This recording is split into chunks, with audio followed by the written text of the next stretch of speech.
আসসালামু আলাইকুম রহমতুল্লাহ। আপনারা কেমন আছেন? আলহামদুলিল্লাহ আমরা ভালো আছি। দেখেন আমার ঘরের অবস্থা, আপুরা ভাইয়ারা দেখেন অবস্থা। তোমার নাম কি আম্মু? জোরে বলো। সাবেরা আক্তার মিনহা। হ্যাঁ আচ্ছা, এই দেখেন কি অবস্থা করে। আমার মাও শিশুতে রুগী আছে, অপারেশন হয়েছে, সিজারে বাচ্চা হয়েছে। হ্যাঁ, এই রুগী নিয়ে টানা হেঁচড়া করতে করতে দেখেন ঘরে দুয়ারের অবস্থা দেখেন। আপুরা ভাইয়ারা দেখেন, এই যে মধু, এই যে রুগীর বাচ্চার জন্য খাঁটি মধু গ্রাম থেকে নিয়ে আসা হইল। এই দেখেন গাছের একবারে খাঁটি মধু, আমাদের গাছের নিজেরা কাইটে তারপরে মধু নিয়ে মধু লইছে, ওই মধু দেখেন। তারপরে দেখেন ঘরে দুয়ারের অবস্থা দেখেন, এই যে দেখেন কি অবস্থা। এই ডাল ভাত আর এই যে মিষ্টি, মিষ্টি গ্রাম থেকে নিয়ে আসছে।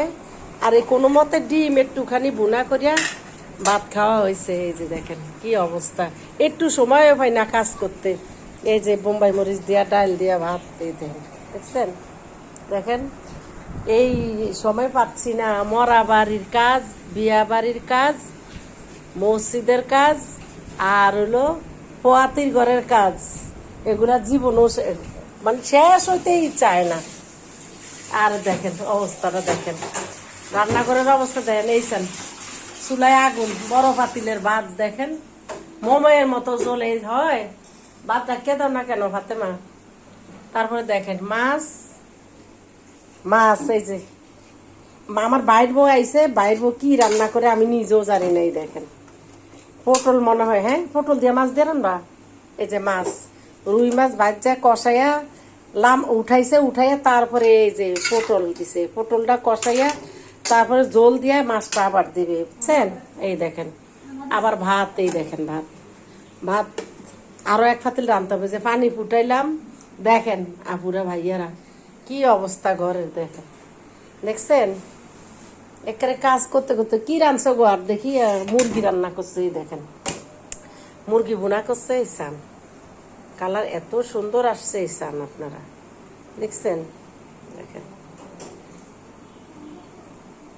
দেখেন কি অবস্থা, রান্নাঘরের অবস্থা দেখেন এরকম হয়। আবার গোছালে অবশ্য ঠিক হয়ে যাবে। ডাল রান্না করছো, এই যে ডাল এক পাতিল ডাল দেখেন কত বড়, সকালে খাইছে আর এই আছে দেখেন। একবার হাসপাতাল দৌড়াই, একবার ঘরে দৌড়াই, আবার এর মধ্যে গ্রাম থেকে দেখতে আসছে লোকজন, সব চলে আসছে রুগী দেখবে, রুগীর বাচ্চা দেখবে।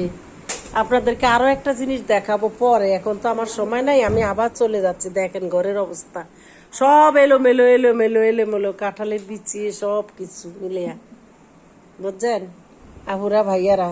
আর আপনাদের কেমন জানি না, আমি তো একা করতে হয়। আবার ভাবি আইছে, আমার বাইর বউ আসছে কালকে, ওই যে আমার বড় ভাবি দেখছেন, দেখেন উনি দেখা দেয় না, নামাজি মানুষ তো অনেক।